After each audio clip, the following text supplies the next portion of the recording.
እንደምን አደራችሁ። መልካም እንግዲያስ እስካሁን በመጣንበት ሂደት የምርጫን ቅድመ ዝግጅት በተለይ የምርጫን ቅድመ ዝግጅትና ሌሎች የልማትና የመልካም አስተዳደር ስራዎችን ጭምር ስንሰራ ስለቆየ እነዚህ የተሰሩ ስራዎች ደግሞ ጥረታቸው ጥንካሬያቸው ምንድነው የሚለው አጠቃላይ የመጣንበትን ሂደት የጋራ እንድናደርግ ነው የዚህ ስብሰባ ዓላማው። ይህን አድርገን ደግሞ ከእኛም ይጠበቃል እጥረቶቻችን ምንድናቸው፣ ቀጣይነት እናስተካክል የሚለውን ጭምር የጋራ ውይይት አድርገንበት እንድንሄድ ነው። ይህንም ብዬ የሰነዱ ይዘት መግቢያ ያለው ዓላማና ግብ አለው። ቀጥሎ የአጠቃላይ የመዋቅሩ ሁኔታ እናያለን። የአስተባባሪ አመራር አለ፣ የወረዳ አመራር፣ ጠቅላላ አመራር አለ፣ የቀበሌ አመራሮች፣ ባለሙያ፣ ሌሎችም መዋቅሮች እናያለን ማለት ነው። ከዛ መድረኮችን ጭምር የተካሄዱ ስለሆኑ እነሱን እናያለን። ቀጥሎ የጸጥታ አጠቃላይ የጸጥታ ሁኔታ በጥንካሬ በጥራት እንደሚኖረው እናያለን።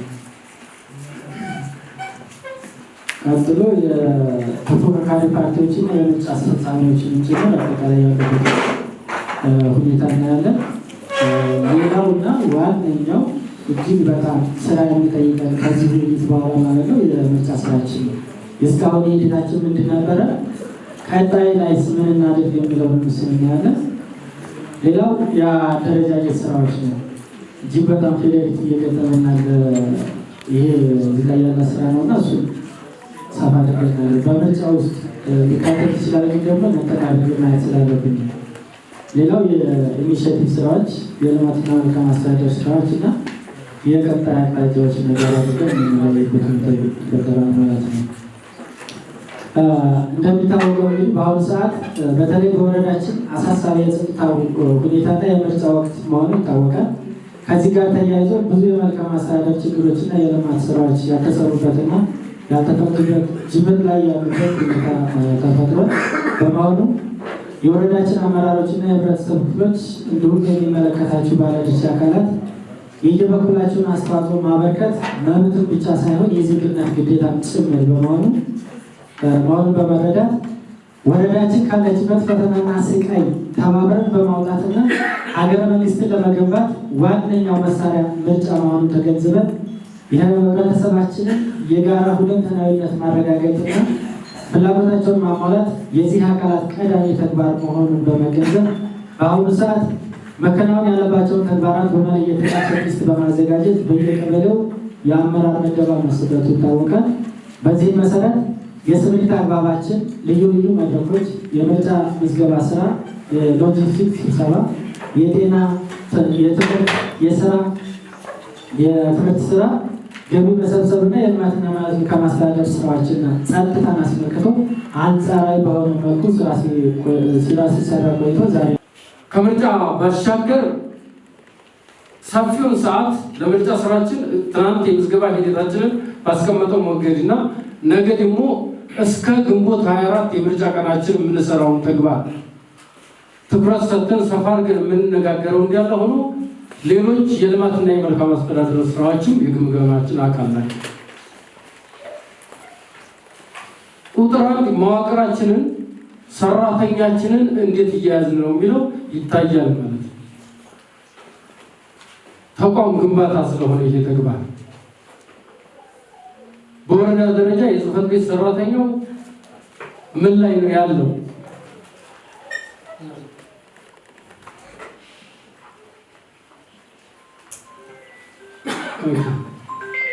ስልክ መዋቅር ምራ የት ያውቀዋልና መዋቅሩ አሁን 93% አስመዘገብን ስንል ዲቴይል ፈርፍረን ካየነው ጉዱ ብዙ ድምር ውጤታችን ስኬትን ስለምንፈልግ ነው እንጂ አንዳንዱ መዋቅር የሚመራው ሰው ጠፍቶት ሲባክን የሚውል ህዝቡ አይደለም ብቻ አይደለም የጠፋው አመራር ጠፍቶት የሚባክን መዋቅር አለ።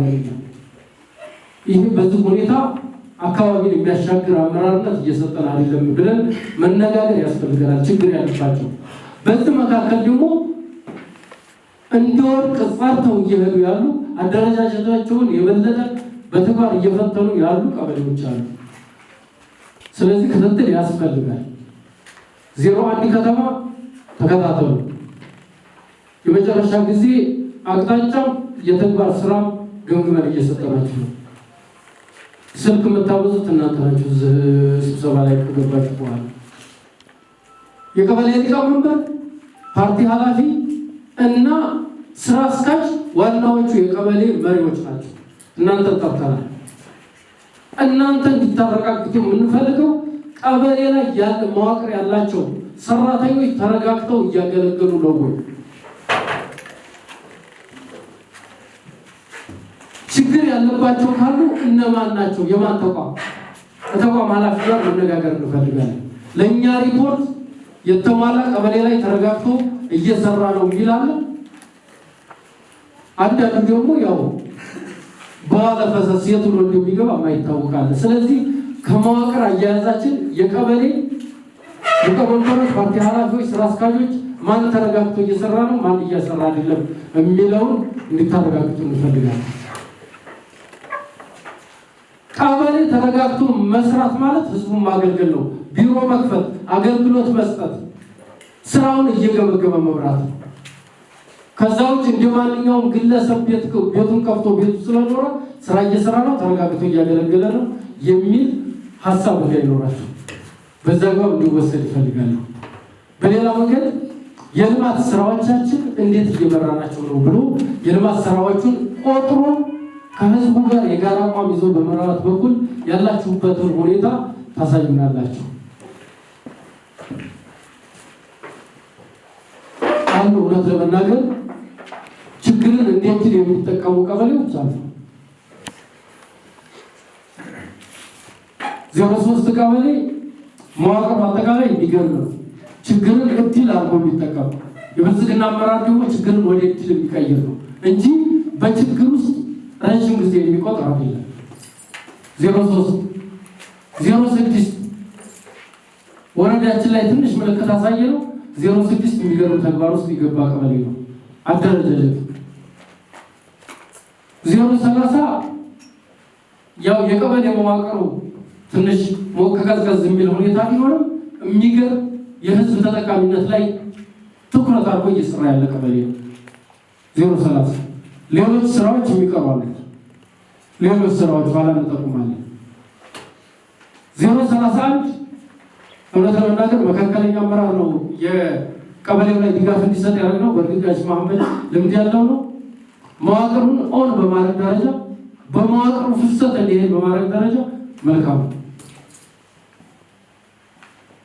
08 በጣም እየደረሰ ያለ ቀበሌ ነበር፣ አሁን እየተነቃቃ ያለ 07 እውነት ለመናገር ከያዘው ታምር የሚሰራ ቀበሌ ነው። በብዛትም ከፍተኛ ነው። ጥሪ የመንግስት ጥሪ ስትገልጽለትም ታምር የሆነ ድባብ የሚፈጥር ቀበሌ ነው።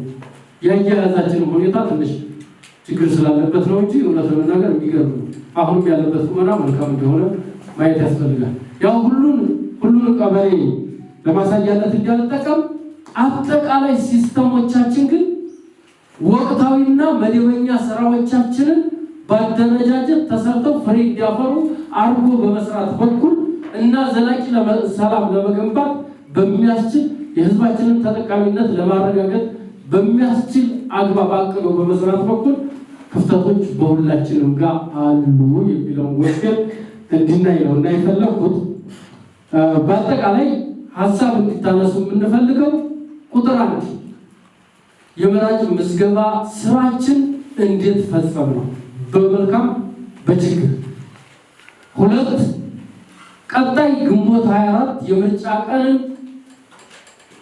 መራጫችንን ለማብዛት በተለይ አደረጃጀትን ተጠቅሞ 1-3 አደረጃጀትን ጉዳዩን ተረድቶ የ2018 7ኛው ሀገራዊ ምርጫ ትርጉሙን በደንብ ተረድቶ ከመፈጸም በኩልና ህዝብን ባለቤት በማድረግ በኩል ምን አይነት መዋቅራዊ ዝግጅት ያዛቸው ቢለው ሊጠቁሙ እንፈልጋለን።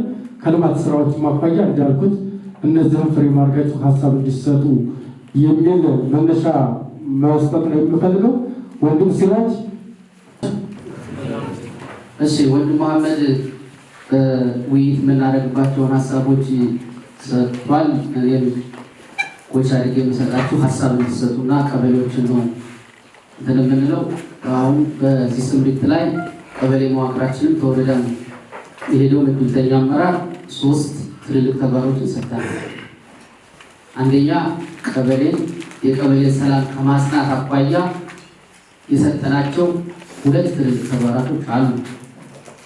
አንዱ ቶፕ 150 አሰልጥኖ ወደ ተግባር ማስገባት ነው።